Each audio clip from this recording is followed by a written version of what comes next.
Olá, paz e graça, tudo bem com vocês? Eu me chamo Gilmar Reis, seja bem-vindo ao canal Firmado na Palavra. Hoje nós estaremos iniciando aqui no nosso canal o quadro onde estaremos comentando as lições bíblicas de adulto, as lições que são publicadas pela CPAD e são utilizadas aí pela maioria das igrejas nas escolas bíblicas dominical. A lição desse trimestre ela está sendo comentada pelo pastor Eliana Cabral, que é conferencista, teólogo e também membro do Conselho Administrativo da CPAD. Serão 13 lições e a cada semana nós estaremos trabalhando um tema aqui no nosso canal. Vamos lá? E a lição 1 desse trimestre, a lição do dia 3 de outubro de 2021, ela tem por título O Mundo do Apóstolo Paulo. O texto áureo vai dizer: Disse-lhe, porém, o Senhor: Vai, porque este é para mim um vaso escolhido, para levar o meu nome diante dos gentios e dos reis e dos filhos de Israel. Atos capítulo 9, versículo 15. A verdade prática, ela vai dizer: segundo a sua soberana vontade, Deus usa as circunstâncias para fazer uma grande obra. A leitura bíblica em classe, ela se encontra em Atos capítulo 26, versículo de 1 a 7. É importante também que você faça essa leitura com seus alunos em classe. Se possível, faça algum comentário, pergunte a eles o que eles entenderam sobre o texto e assim você vai ter uma aula abençoada, edificante, que vai proporcionar um crescimento, um elevo espiritual. A vida do apóstolo Paulo é de uma inestimável riqueza. Muitos concordam que, depois de Cristo, ele é o líder mais importante do cristianismo. Inspirado pelo Espírito Santo, foi o apóstolo que ensinou e sistematizou a fé cristã aos gentios. Paulo ele foi capaz de romper barreiras, limites geográficos, limites culturais e que envolviam línguas diferentes, costumes diferentes e mentalidades diferentes. A sua conversão radical ao cristianismo, uma conversão quase que instantânea a Jesus Cristo, fez com que ele vislumbrasse um cristianismo que pudesse ser disseminado, propagado e alcançasse a todo o mundo. Há poucas informações concretas acerca da vida do apóstolo Paulo. O que nós sabemos é que ele era um homem judeu, oriundo da cidade de Tarso, da Cilícia, filho de pais hebreus e muito provavelmente tenha nascido no ano 5 depois de Cristo.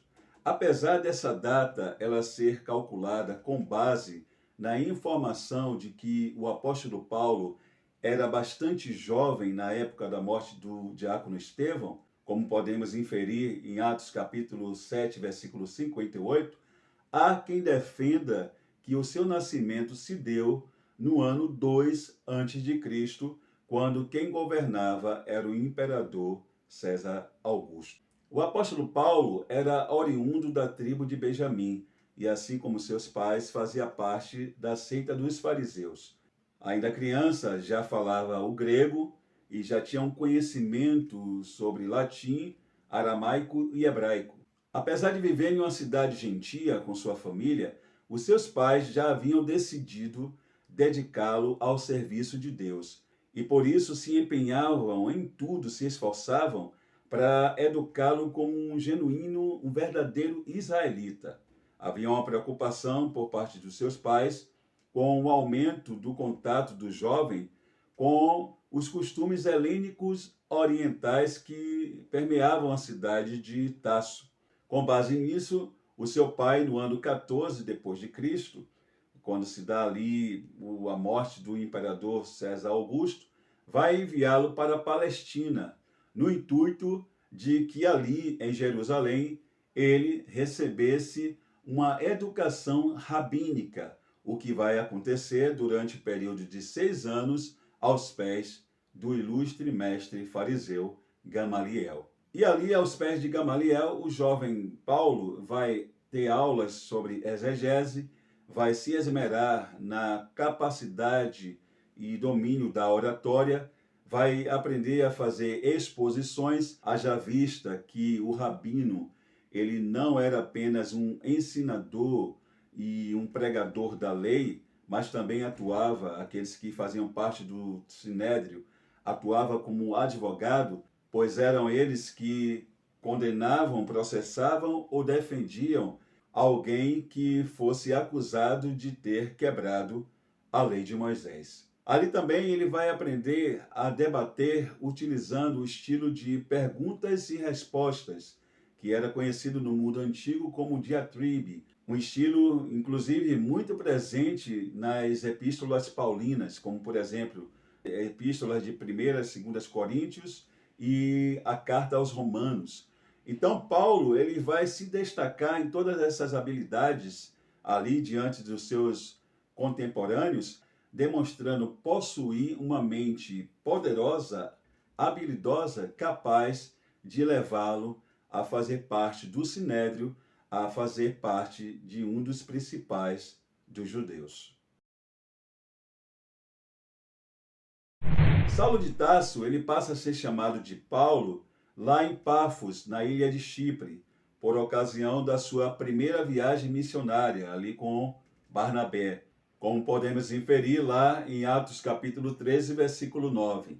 E diferente do que muitos pensam e defendem, não há menção alguma no Novo Testamento de que Saulo teve o seu nome mudado de Saulo para Paulo por conta da sua conversão a Cristo.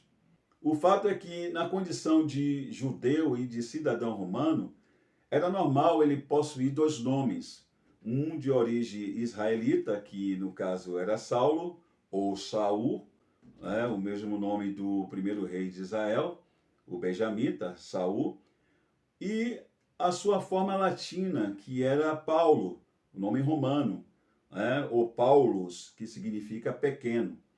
Naquela época era muito natural entre os judeus da diáspora possuir um nome latino ou grego no lugar de um nome israelita. Outra questão é a cidadania do apóstolo Paulo, que ele havia herdado de seu pai. Nós não temos assim uma certeza concreta de como o seu pai ou até mesmo o seu avô conseguiram esse benefício, a cidadania romana.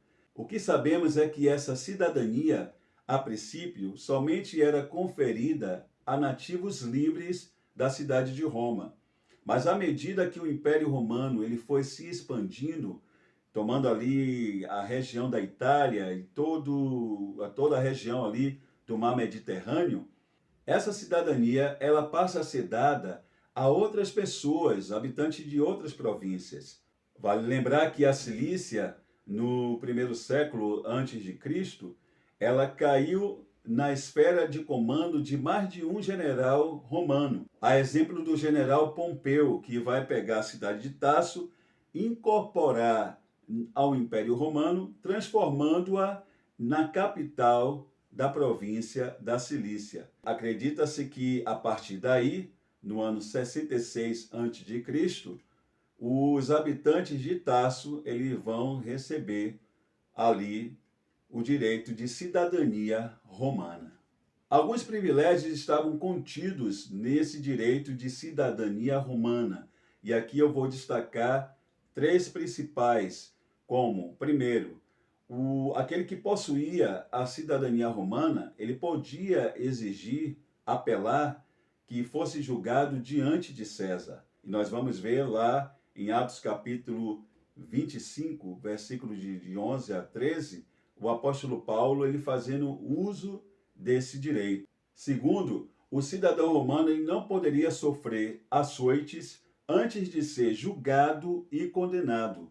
E nós vamos ver lá em Atos capítulo 22, versículo 23 a 29, o apóstolo Paulo fazendo uso desse direito quando ele revela possuir cidadania romana desde o seu nascimento. E por último, o cidadão romano ele não poderia sofrer crucificação. Mesmo sendo condenado, o cidadão romano ele não era crucificado. Nós sabemos que a crucificação era a pior pena de morte que um condenado poderia sofrer. Mas o cidadão romano, amparado pelo seu direito de cidadania, não poderia sofrer a crucificação. O farisaísmo ele fez uma oposição ferrenha à igreja nascente do século I. E Saulo de Tarso, como também era conhecido, ele se tornou uma espécie de luz condutora desse movimento. Movimento esse cujo objetivo dos seus membros era instar aos concidadãos judeus uma observância mais radical da lei, dos códigos antigos. E isso com o objetivo de desencorajá-los a um possível desvio dessas leis. Para isso, eles se empenhavam muito e utilizavam de todos os meios, ainda que fossem os meios mais violentos possíveis. E Saulo, que também era fariseu e um exímio defensor da lei, estava empenhado nesse mesmo propósito, como podemos inferir lá em Atos capítulo 26, versículo 10, lá em Gálatas capítulo 1, versículo 13 e Filipenses capítulo 3, versículo de 5 a 6. Quando nessas passagens o apóstolo Paulo vai afirmar que dava muitas vezes seu voto para que cristãos fossem mortos, e também demonstrava ser um exímio perseguidor da igreja, assim como também um tremendo zeloso da lei. Este era Paulo antes de conhecer a Cristo. A cidade de Tarso, onde o apóstolo Paulo nasceu, está situada ali nas proximidades do rio Cídno, a 16 quilômetros do mar Mediterrâneo e a 26 metros acima do nível do mar. Essa região faz parte da atual região sul da Turquia. A cidade de Tarso é rodeada pela cadeia de montanhas Taurus, que são montes escarpados, ou seja, íngreme, de difícil acesso, e também altaneiros, ou seja, bastante elevados, que vão do litoral até o norte, constituindo um grande muro protetor ao redor da cidade.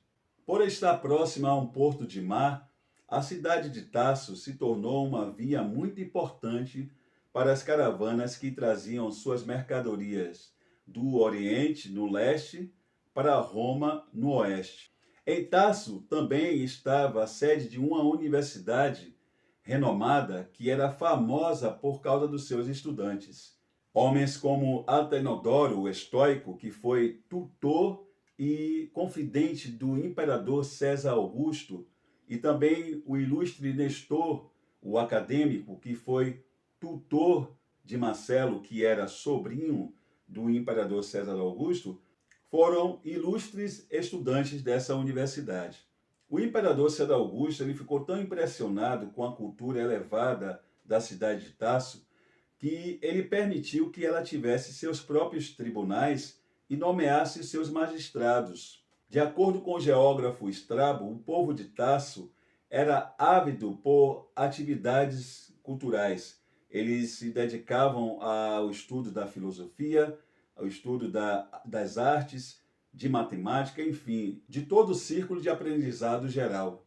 A dedicação era tão grande e o intelectualismo tão elevado que Tarso superou nesse aspecto a cidade de Atenas e Alexandria, cujas escolas eram mais frequentadas pelos visitantes do que pelos próprios cidadãos. Quando em Atos capítulo 21, versículo 39, o apóstolo Paulo ele afirma fazer parte, ser cidadão de uma cidade não insignificante, fazendo alusão à cidade de Tarso, ele tinha claros e bons motivos para descrever a cidade de Tarso daquela forma. O pastor Elienay Cabral ele vai nos lembrar que o mundo gentílico da época de Paulo estava geograficamente sob o domínio do Império Romano. Naqueles dias entre o ano 33 e 35 depois de Cristo, quem governava era o imperador Tibério. E a dimensão geográfica do Império Romano permitia possibilidades excelentes de viagens missionárias. Inferindo da própria história, nós vamos ter a informação que a malha viária chegava a 300 mil quilômetros, dos quais 90 mil apresentavam excelentes condições para viagens. O apóstolo Paulo ele vai perceber nisso uma oportunidade de difundir o evangelho por todo o império. Os romanos eles governavam o mundo e eles conquistaram esse direito através da força dos seus exércitos. Eles possuíam o dom da colonização e do governo, e devido à força das suas legiões estacionárias em todas as colônias, eles eram os donos do mundo. Mas, embora poderosos, eles não se aproveitavam de forma negligente dos povos conquistados. Não, eles procuravam integrá-los ao império e muitas das vezes dava-lhes lugares de honra. Vale lembrar que a Judéia, quando ela cai no domínio romano em 63 a.C., a dinastia Asmoneia ela é abolida, mas a santidade de Jerusalém ela é mantida.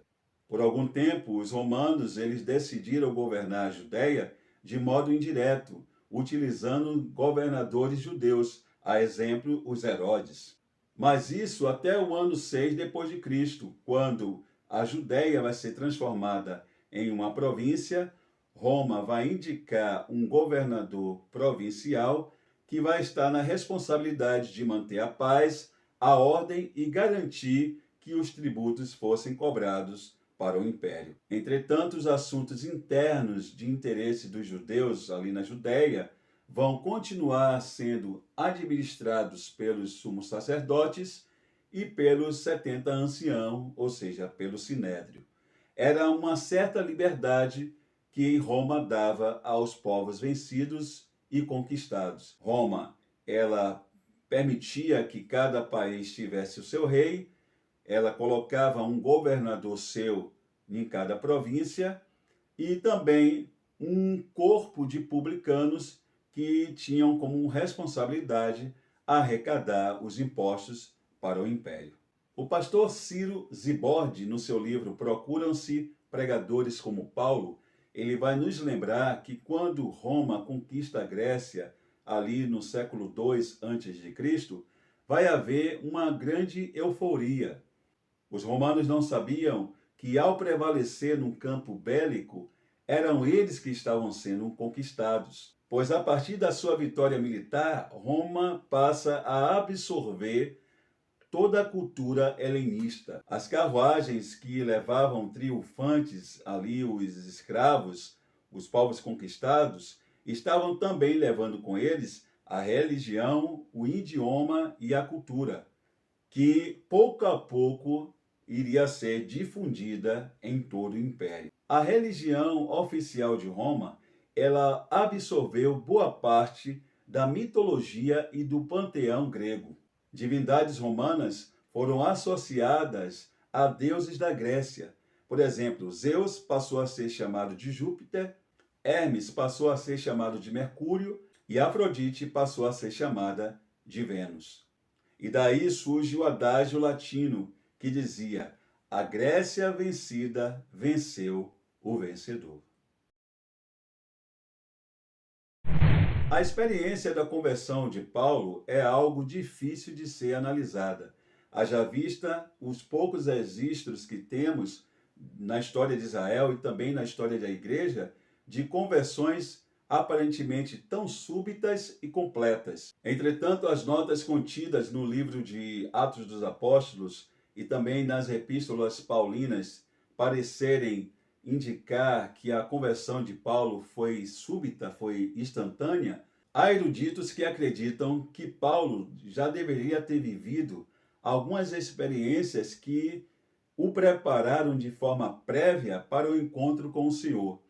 A exemplo do filósofo educador Humberto Roden, que afirma no seu livro Saulo de Tarso que quando Paulo ele vê aquela cena do diácono Estevão sendo apedrejado e olhando para o céu e dizendo: vejo o Filho do Homem em pé à direita de Deus, e mais à frente, antes de expirar e morrer, olha para os seus algozes dos quais Paulo era a maior autoridade presente, e diz: Senhor, não vos impute esse pecado, Humberto Holden entende que essa cena deve ter mexido com Paulo e tornado aquilo que mais tarde Cristo vai chamar do aguilhão que o atormentava. O fato é que após a sua conversão, o apóstolo Paulo ele contribuiu e muito para o crescimento do cristianismo. Em pouco mais de 10 anos, plantou igrejas em 4 províncias romanas: Galácia, Macedônia, Ásia e Acaia. Contudo, a sua contribuição mais destacada e mais importante foi o seu empenho em apresentar as boas novas divinas. Na alvorada do cristianismo, nenhum homem prestou tão ingente trabalho como Saulo de Tarso. Homem de espírito dinâmico, vistas largas, que reunia em si as 3 principais culturas da época: hebraica, grega e romana. Com certeza foi Paulo um apóstolo de excelência, um grande bandeirante do Evangelho. Muito bem, pessoal, esse foi o resumo da primeira lição desse trimestre. E se você gostou desse vídeo, já se inscreva no nosso canal, deixa aí o seu like, compartilhe esse vídeo com outros amigos, com outros professores de escola bíblica dominical, e dessa forma você vai estar abençoando eles e também nos ajudando a crescer aqui na plataforma. Deus continue te abençoando e até a próxima lição.